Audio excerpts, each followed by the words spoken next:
Assalamualaikum warahmatullahi wabarakatuh. Perkenalkan, nama saya Firzadia Fariska dengan NIM 210611100131 dari kelas 1D.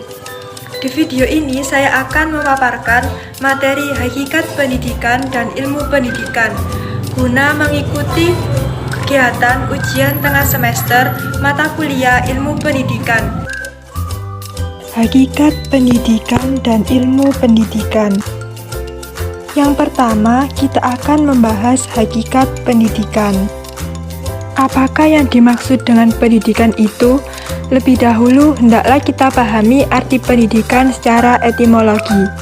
Istilah pendidikan berasal dari bahasa Yunani, pedagogi, yang berarti bimbingan yang diberikan kepada anak. Sedangkan dalam bahasa Inggris, pendidikan diterjemahkan menjadi education, yang berarti membawa keluar yang tersimpan dalam jiwa anak untuk dituntun agar tumbuh dan berkembang. Ki Hajar Dewantara sebagai tokoh pendidikan nasional Indonesia merumuskan pengertian pendidikan sebagai berikut. Pendidikan berarti daya upaya untuk memajukan bertumbuhnya budi pekerti dan pikiran. Dalam taman siswa tidak boleh dipisah-pisahkan bagian-bagian itu, supaya kita memajukan kesempurnaan hidup, kehidupan, dan penghidupan anak-anak yang kita didik selaras dengan dunianya. Pengertian pendidikan juga terdapat dalam Dictionary of Education yang mengemukakan bahwa pendidikan adalah proses di mana seseorang mengembangkan kemampuan, sikap, dan bentuk-bentuk tingkah laku lainnya di dalam masyarakat di mana ia hidup. Proses sosial di mana orang dihadapkan pada pengaruh lingkungan yang terpilih dan terkontrol, sehingga ia dapat memperoleh atau mengalami perkembangan kemampuan sosial dan kemampuan individu yang optimum. Dari semua definisi pendidikan dapat disimpulkan bahwa pendidikan mengandung ciri umum sebagai berikut. Yang pertama, pendidikan merupakan usaha sadar dari si pendidik yang mempunyai tanggung jawab kepada masa depan peserta didik. Yang kedua, mempunyai tujuan yang ingin dicapai, yaitu mengembangkan diri individu untuk meningkatkan pengetahuan, keterampilan, dan nilai-nilai, sehingga bermanfaat bagi kepentingan hidupnya, serta mampu menyesuaikan diri dengan lingkungan yang selalu berubah. Yang ketiga, dalam pencapaian pendidikan, anak tidak perlu diikutsertakan untuk terlibat secara aktif sepenuhnya. Yang keempat, kegiatan terselenggara dalam jalur pendidikan formal, informal, non-formal di sekolah maupun di luar sekolah.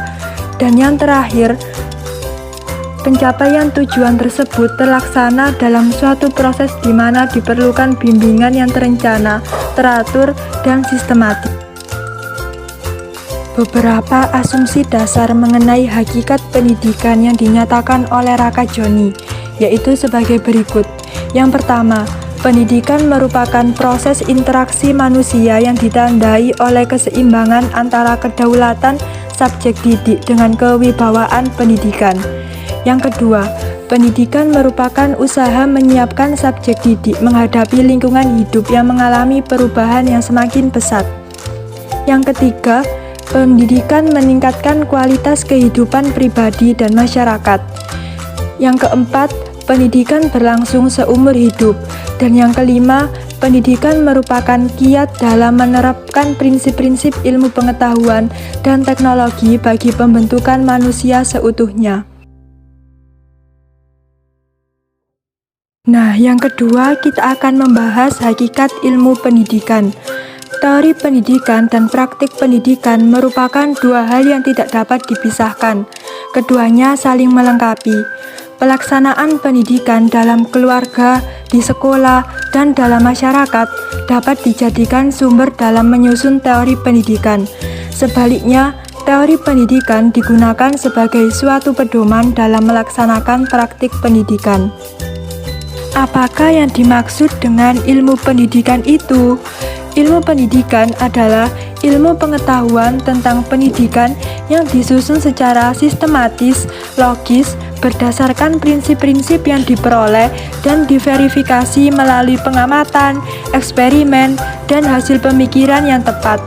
Dengan demikian, pada dasarnya ilmu pendidikan adalah ilmu yang mempelajari tentang teori, asas, dan prinsip-prinsip dasar pendidikan.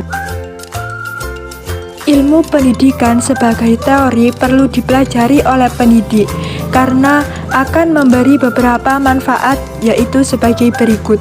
Yang pertama, dapat dijadikan sebagai pedoman untuk mengetahui arah tujuan mana yang ingin dicapai. Yang kedua, untuk menghindari atau mengurangi kesalahan-kesalahan dalam praktik. Dan yang ketiga, dapat dijadikan tolak ukur sampai mana seseorang berhasil melaksanakan tugas dalam pendidikan. Nah, dan yang terakhir, kita akan membahas peranan dan kedudukan ilmu pendidikan dalam penyelenggaraan pendidikan. Peranan ilmu pendidikan dalam penyelenggaraan pendidikan. Ilmu pendidikan mempunyai peranan sebagai perantara dalam membentuk masyarakat yang mempunyai landasan individual, sosial dalam penyelenggaraan pendidikan.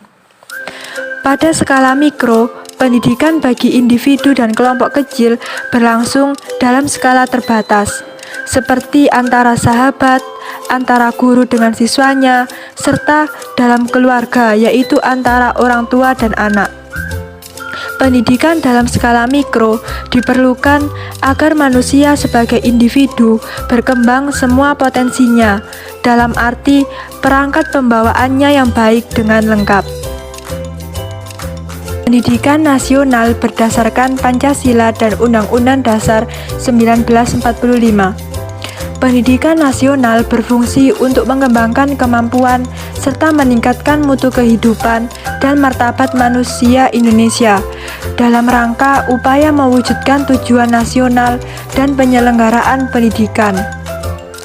Pendidikan nasional bertujuan mencerdaskan kehidupan bangsa dan mengembangkan manusia Indonesia seutuhnya.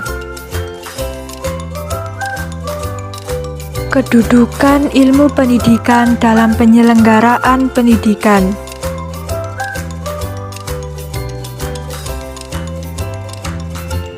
Kedudukan ilmu pendidikan dalam penyelenggaraan pendidikan. Yang pertama yaitu ilmu pendidikan untuk mencapai kemanusiaan yang ideal. Maksudnya di sini yaitu pendidikan berkedudukan untuk menjadikan manusia sebagai sosok manusia yang ideal, yaitu manusia dengan segala harkat dan martabatnya. Potensi yang dimiliki manusia harus dikembangkan dengan sadar dan terencana agar mencapai apa yang diinginkan.